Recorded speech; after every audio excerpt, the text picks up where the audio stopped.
مسئلہ نمبر 27، کیا مسافر کسی عذر کے سبب روزہ توڑ سکتا ہے؟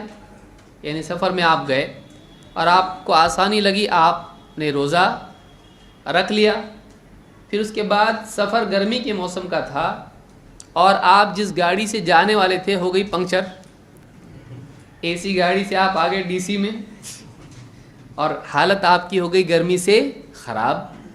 اب آپ کو ایسا لگ رہا ہے کہ میں روزہ بہت تکلیف ہو رہی ہے مجھ کو روزے میں، اور چکر آگے معلوم نہیں گر بھی جاؤں گا، کچھ ہو سکتا ہے، بھوک بھی لگ رہی، پیاس بھی لگ رہی ہے، تو کیا آپ روزہ رکھنے کے بعد سفر میں روزہ توڑ سکتے ہیں یا نہیں؟ مفتی صاحب کہاں ہیں؟ کوئی ہے مفتی صاحب؟ پٹ سے جواب دیتے ہیں۔ ہاں، وہ آدمی روزہ توڑ سکتا ہے۔ کیوں؟ اس آدمی کے لیے اصلاً روزہ رکھنا لازم ہے؟ سفر میں روزہ رکھنا لازم ہے؟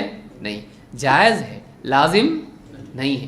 جو چیز لازم نہیں ہے وہ آدمی توڑ دے تو اس کے لیے کوئی مسئلہ نہیں ہے، اصلاً اس کے پر لازم ہی نہیں ہے۔ تو اگر سفر کے دوران اگر اس کو بہت مشقت محسوس ہوتی ہے تو وہ روزہ سفر میں توڑ بھی سکتا ہے، لیکن مقام پہ ایسا کر سکتا ہے، بہت پیاس لگ رہی، پانی پی لیں گے، کر سکتا ہے آدمی؟ نہیں، سفر میں وہ کر سکتا ہے لیکن مقام پر نہیں۔ لیکن اتنی حالت خراب ہو گئی کہ ایک دم انسان کی جان نکل جائے گی اور ڈاکٹر بولا ان کو پانی نہیں دی تو کچھ تو ہو جائے گا ان کو، تو اگر ایسا کچھ ہو جائے، ایکسیڈنٹ ہو جائے اور اس کو دوائی کی ضرورت ہو، اور ایسے وقت میں انسان کہے کہ نہیں میں مر جاؤں گا لیکن روزہ نہیں توڑوں گا، تو یہ آدمی دین کو نہیں جانتا ہے، یہ غلو ہے، یہ غلو ہے۔ اسلام نے جو اسلام جان بچانے کے لیے مردار تک کھانے کی گنجائش بتاتا ہے، وہ روزہ توڑنے اور حلال رزق کھانے کی کیوں اجازت نہیں دے گا؟ آدمی کو عقل سے بھی کام لینا چاہیے۔ اللہ تعالیٰ نے دین کو آسان بنایا، وَمَا جَعَلَ عَلَيْكُمْ فِي الدِّينِ مِنْ حَرَجٍ۔ بعض لوگ بالکل بیمار ہو جاتے ہیں، نڈھال ہو جاتے ہیں، لیکن روزہ نہیں توڑوں گا بولتے ہیں، تو ایسا نہیں ہونا چاہیے۔ اللہ نے جو رخصت رکھی ہے اس کو اپنانا چاہیے، یہ بھی اللہ کی شکر گزاری ہے۔ جہاں اللہ تعالیٰ کے حکموں پہ جمنا اور مجاہدہ کرنا دین ہے، وہیں اللہ تعالیٰ کی دی ہوئی سہولت کو قبول کرنا وہ بھی دین ہے۔ جابر رضی اللہ عنہ کہتے ہیں، خرج رسول اللہ صلی اللہ علیہ وسلم الی مکہ عام الفتح فی رمضان۔ رمضان کے مہینے میں اللہ کے نبی صلی اللہ علیہ وسلم فتح مکہ کے سال نکلے، مکہ کی طرف روانہ ہوئے۔ کون سا مہینہ ہے؟ رمضان۔ مکہ کی طرف روانہ ہوئے۔ فصام حتی بلغ قراع الغمیم، آپ نے روزہ رکھا۔ دیکھیے سفر میں کیا ہوا؟ سفر میں روزہ رکھنا کس سے ثابت ہوا؟ نبی صلی اللہ علیہ وسلم سے۔ آپ نے روزہ رکھا سفر میں، رمضان میں۔ حتی بلغ قراع الغمیم، آپ قراع الغمیم کے مقام پر پہنچے۔ فصام الناس، لوگوں نے بھی روزہ رکھا، لوگوں نے بھی اس دن کا روزہ رکھا۔ فبلغہ ان الناس قد شق علیہم الصیام، اللہ کے نبی صلی اللہ علیہ وسلم کو یہ خبر پہنچی کہ لوگوں کے لیے روزہ بہت بھاری ہو رہا ہے، لوگوں کو روزے سے بہت مشقت ہو رہی، بہت تکلیف ہو رہی ہے۔ فدعا بقدح من الماء بعد العصر، آپ صلی اللہ علیہ وسلم نے، عصر کا وقت تھا، عصر کے بعد آپ نے لوگوں سے کہا جاؤ پانی لے کر آؤ۔ ایک برتن میں لوگ پانی لے کر آئے۔ فشرب والناس ينظرون، آپ نے سب کے سامنے پانی پیا۔ کب پیا؟ اب ہمارے جیسا عقل مند ہوتا تھوڑی دیر رک جاتے روزہ پورا ہوتا۔ ہاں مفتی صاحب، اللہ کے نبی صلی اللہ علیہ وسلم سکھانا چاہتے تھے امت کو، عصر کا وقت ہے، اور وہ بھی عصر سورج ڈوبنے کے والی عصر نہیں ہے، یہ جلدی والی عصر ہے۔ تو آپ نے عصر کے بعد، اس میں گرمی باقی رہتی ہے، تو آپ نے عصر کے بعد آپ نے سب کے سامنے پانی پیا۔ والناس ينظرون، سب دیکھ رہے ہیں، اللہ کے رسول صلی اللہ علیہ وسلم روزے تھے اور آپ پانی پی رہے ہیں۔ فافطر بعض الناس وصام بعض، تو جب لوگوں نے دیکھا، بعض صحابہ نے دیکھا کہ آپ صلی اللہ علیہ وسلم نے روزہ توڑ دیا، رمضان کا مہینہ ہے، سفر میں ہے، پانی پیا عصر کے بعد۔ افطار ہوتی نا عصر کے بعد؟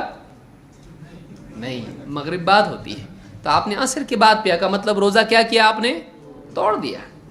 تو بعض صحابہ نے دیکھا تو انہوں نے بھی اپنا روزہ توڑ دیا، لیکن بعض نے اپنا روزہ پھر بھی باقی رکھا، نہیں ہم لوگ روزہ نہیں توڑیں گے۔ فبلغہ ان ناسا صاموا، اللہ کے نبی صلی اللہ علیہ وسلم کو یہ خبر پہنچی کہ بعض لوگ اب بھی روزے سے ہیں، یعنی روزہ نہیں توڑ رہے ہو، آپ نے فرمایا اولئک العصاۃ، وہ نافرمان ہے۔ آپ نے کیا کہا؟ وہ نافرمان ہے۔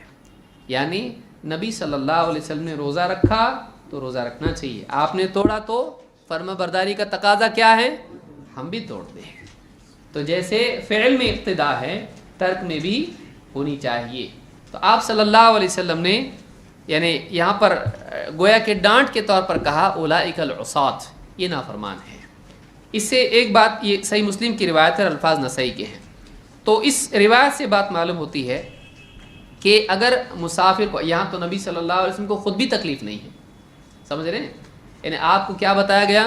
کچھ لوگوں کو تکلیف ہو رہی ہے، تو آپ نے یہ بتانے کے لیے کہ وہ توڑ سکتے ہیں، تو آپ نے کیا کیا؟ خود اپنا روزہ توڑا، تاکہ لوگوں کو ایسا لگے، معلوم پڑے کہ روزہ توڑنا سفر میں کوئی گناہ نہیں ہے، اگر واقعی تکلیف ہونے لگے تو روزہ توڑ سکتے ہیں، تو آپ نے خود اپنا روزہ توڑ دیا۔ یہ عمل کے ذریعے سے تعلیم کی ایک مثال ہے۔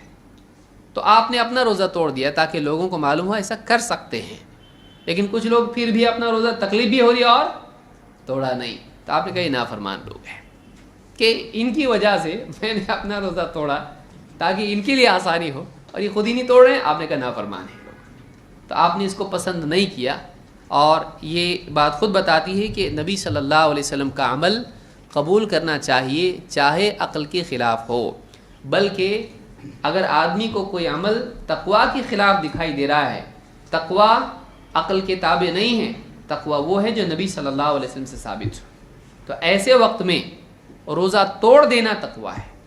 تو روزہ توڑنا سمجھداری ہے، یہ تفقہ، یہ فقہ ہے کہ نبی صلی اللہ علیہ وسلم نے خود اپنا روزہ توڑا۔ تو مسافر اپنا روزہ سفر کے دوران اگر توڑ دیں تو کتنے روزے رکھنے پڑیں گے؟ 60؟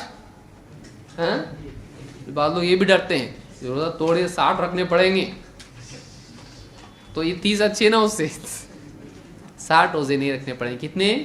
ایک روزہ اس کو رکھنا پڑے گا، 60 نہیں۔